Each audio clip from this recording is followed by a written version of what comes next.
what's up everybody? Welcome back to Mid-Level Media, and I am here to talk about Natural Born Killers on 4K, this latest release from Shout Studios, and this is the Shout Select title number 147. So this is a new release for Shout Studios. So yeah, we're going to talk about this.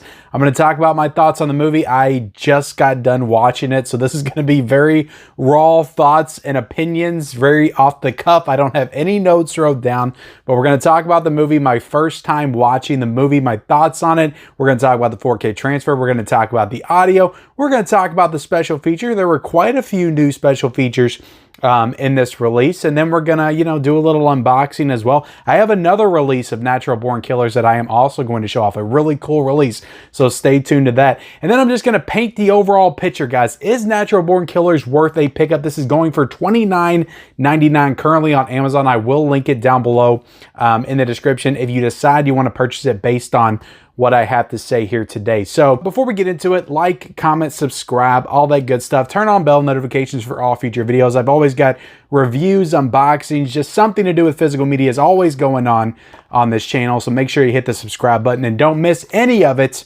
because I have videos daily. So yeah, let's talk about Natural Born Killers though, guys. This is a movie that was written and directed by Oliver Stone. This is from a story that Quentin Tarantino wrote. So he did not do the screenplay to this movie, but he did write the story of this film, starring, of course, Woody Harrelson, Juliette Lewis, Robert Downey Jr. is in this film, Tommy Lee Jones. Like, this really is a stacked cast. Rodney Dangerfield is in this movie, which I did not see his name on the cover, so when his name popped up in the credits, I was like, Rodney Dangerfield? I love Rodney Dangerfield from like Ladybugs and, of course, Back to School and Meet Wally Sparks and Caddyshack. I've just been a big Rodney Dangerfield fan my whole life, so I was excited to see him in this movie. Plays a very different role in this movie, though, I will say. Not a normal, typical Rodney Dangerfield role, but okay, I'm kind of stalling a little bit. What did I think of this movie? I've heard people say, and look, Roger Ebert says it on the back right here, a masterpiece. Seeing this movie once is not enough. I was reading that backwards. Seeing this movie once is not enough. I'll agree with that, because I'll say this. I will watch this movie again, but first viewing, I didn't enjoy this one that much. And like I was saying, I've heard people say this is a masterpiece. This is one of my favorite movies of all time. But I don't know. I think it's a matter of expectations, guys. You go into a movie expecting one thing and you get something different. I was expecting a story more along the lines of True Romance. Just a more like straightforward, two people on the run. Now, I know it's a different premise. These are serial killers on the run. But what I got was different. I feel like I was sold something different than what I got. And that's nobody's fault but my own. I just wasn't paying attention to everybody and what they were saying around me. I heard people say this is a very different kind of movie, but I thought it was going to be more like True Romance, and it's really not. It's the way this movie's edited, the way it's cut, it's very creative. It's very innovative. I imagine for the time, I'm sure people didn't know what to think of this movie when it came out. And Pulp Fiction came out the exact same year. But the way that this is edited, it's so extremely jarring, and I have so much trouble like following along with a story and getting invested in characters when you're constantly like switching up how you're filming and shooting and the camera angles and the actual like film style that's being shown on screen. This thing goes back and forth from color to black and white to like shot on video. What it looks like at one point, it looks like a 70s sitcom is what they were going for. And then you got this like distortion that happens. There's like TVs that are playing in the windows and like TVs that are playing as they're driving. And there's just all these like jarring things that are really cool to see, but it doesn't make the movie better. This is a perfect example of just tons of style over substance. And I get what they were going for here. It's it's a commentary on the media, how they glorify the serial killers and mass murderers and how we idolize these types of people. That I understand that. I understand the commentary. I just, I don't know. I was just hoping for something better. I would have liked the movie better because I was actually enjoying it, despite all the editing choices that were made. Up until they went to prison, and I'm not trying to spoil the movie, but they go to jail at a certain point, and from there on, I was gone. Like I wasn't even really paying attention to the movie anymore. That's why I probably need to go back and watch it. I just wanted this to be like an on the road, like they're running from the law, Thelma and Louise type story with Woody Harrelson and Juliette Lewis, and really get invested in their characters and actually care about them and what happens to them. And that never happened throughout the course of this movie. So, and I completely understand if you watch this movie, you love it. I'm not saying it's a bad movie. It's a very creative film. Like it's a very ballsy film. Like Oliver Stone to make this movie in 1994 was, you know, it's a cool movie. It's cool in that respect. I appreciate it, you know, for its filmmaking qualities. I didn't enjoy all the stuff when they got to the prison. Robert Downey Jr. being the, you know, the reality show host and all that stuff was just so like out of left field. And it's just, the performances are so like cranked up to 15,000.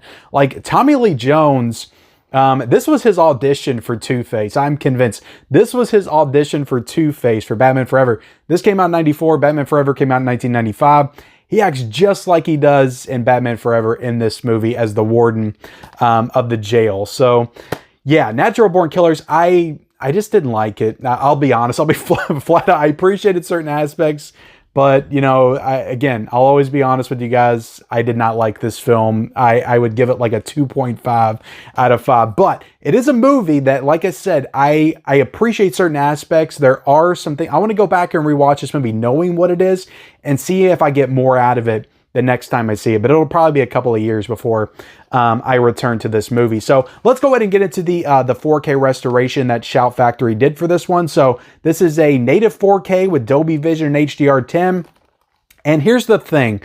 Like I said, it's always shifting. It's you know, almost shot on video at one point. It looks like a grainy sitcom from the 70s. At another point, it looks like black and white that's all distorted. At another point, it's very rare that this 4K is allowed to shine and really show and live up to its potential as a proper 4K remastering, because there's a lot of this movie that, like I said, it just doesn't look great just from a cinematic perspective. And that's what it was intended to look like. So I'm not knocking it for that. But because you don't get that true 4K picture quality for the entire runtime of this movie, I have to look at this and think to myself, do we really need this on 4K? If I couldn't even appreciate it in its entirety in 4K, why do I need this movie in 4K? Because there are moments that look stunning, that look unbelievably fantastic, but because of the way it's edited and cut, there's just the actual like cinematography, some moments just look extremely ugly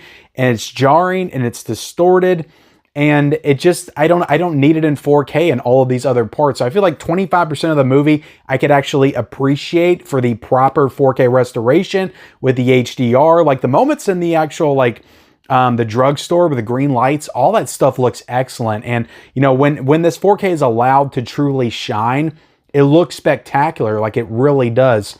You know, the facial definition, the tones, the HDR, some of those outdoor settings, they look great. They look fantastic. Some of the moments in the motel room. But due to the way this movie was made, it just doesn't have as many opportunities to truly shine in 4K like I feel like it needs to justify its existence, which is just, it's a problem with the film. It's not a problem with the restoration. The restoration was great for the parts that I actually got to appreciate it in. It didn't look great, but it wasn't Shout Factory's fault, if that makes any sense. It's the movie's fault, but that was the choice of the director and the editors to make the movie that way. So I don't know. Does this movie need a 4K? I don't think so. I feel like I could have watched this on Blu-ray and it would have been just fine. So I can't exactly recommend this just on the 4K restoration. So let's get into the audio here. You have the 5.1 DTS HD master audio. So it's the same audio that was on the Blu-ray. Thought everything sounded fine. There are some jarring editing choices sound-wise as well, but everything sounded good for the most part. I didn't have any issues with the audio. Getting into the special features here, they're only promoting 2 new interviews on the back right there. You have an interview with the co-editor Hank Corwin and an interview with producer Clayton Townsend. I watched both of those. They're both great interviews. It is really interesting to hear people talk about this movie, and you can just tell they were like, yeah, we knew back then we were making a very different kind of movie. But the 2 interviews on here that aren't you know, on the back of this case is the interview with the cinematographer, which is like 24 minutes long. And there's also an interview with the makeup artist as well. So there's 4 new interviews here that's totaling about an hour's worth of new special features. So this thing is definitely, special features wise, like Shout Factory did an excellent job with that. I'm always calling for more special features, and they actually did this release justice with a good amount of special features. And you get the director's cut here in 4K. You get the director's cut also on Blu-ray, and you have the theatrical cut on Blu-ray. I watched the director's cut. You know, maybe the theatrical cut, everything's nice and clean and seamless. Is that how it is? Probably not. But the theatrical cut is on here. I did not watch that one, but on the theatrical cut, you get a bunch of archival special features. So they went back and got all the older special features and put them on the Blu-ray theatrical cut. So yeah, this is a 3-disc set. You get a commentary with Oliver Stone. That's an older commentary. And yeah, special features wise, I think they did a really good job with this release. And then we'll do a little unboxing right here. This is the cover, Woody Harrelson. Really nice cover. I dig the white cover, you know, right there. And then we'll flip it, show you the back. I already did an unboxing video of this. Bam, bam. And then on the inside, we got 3 discs. And none of them were falling out like my Bloody Valentine release that I showed off the other day. And I'm digging the disc art here, though. Really awesome disc art. So let me show y'all something real quick before I complete this video. So I actually picked up this, I think it's called the Diamond Luxe Edition, which is like a magnetic case. I picked this up at a Dollar General like 2 years ago, Natural Born Killers on Blu-ray. I never watched it, of course, because this is my first time watch, but this thing is awesome. And I just, even though I got this on 4K, I am never giving this up. And I think it goes for some money now, but I got this for like $5. But this is a really cool release. I just wanted to show it off because, again, I'm talking about Natural Born Killers. But it opens up. It's like magnetic. And if you collected any of these, you bought any of these before, let me know. And then you open it up like that, and you got the theatrical cut and the director's cut on Blu-ray in here. And yeah, this is a super awesome case, like magnetic case that I found at a Dollar General for $5. So I just wanted to show that off because, again, I'm talking about Natural Born Killers here. But yeah, this is a tough recommendation for me. I think special features wise, it's nice that Shout Factory added some special features. And if you've never seen this movie, just know what you're getting yourself into. It's a very, very odd film, very, very creative movie, but it's also just very jarring to watch. And the story's just all over the place. It's like, it's really just tough to engage with and follow along. But some people love it. Some people said it was a masterpiece. It was one of their favorite movies. Who am I to take that away from them? But I didn't enjoy the movie, and I enjoyed the transfer for the parts that I got to enjoy the transfer in. Good special features, sound is good. You know, I like the packaging. It's just a slipcover. But $29.99, look, I just can't recommend this, you know, personally. I think it's cool they get 2 cuts on here, but again, the theatrical cut is not in 4K. It's on Blu-ray. It would have been cool if they did that in 4K. We're seeing other studios and labels do that kind of stuff. But I can't recommend it because I just didn't enjoy it, and I didn't think the transfer was really worth the upgrade. So, you know, maybe wait for a sale or something. And if you love Natural Born Killers, you'll probably love this. You will probably 100% love this and think it's definitely worth an upgrade, but I just didn't, guys. What do you want me to say? The link is down below in the description, though, if you want to get it. Thank you so much for watching my review of Natural Born Killers. Hopefully I didn't disappoint you guys too much with my thoughts on the movie. Hit the like button, hit the subscribe button if you haven't already. Definitely comment down below your thoughts on the film down below in the comments section. Then, you know, turn on bell notifications for all future videos and follow me on all my social media accounts down below in the description, and we'll see you next time.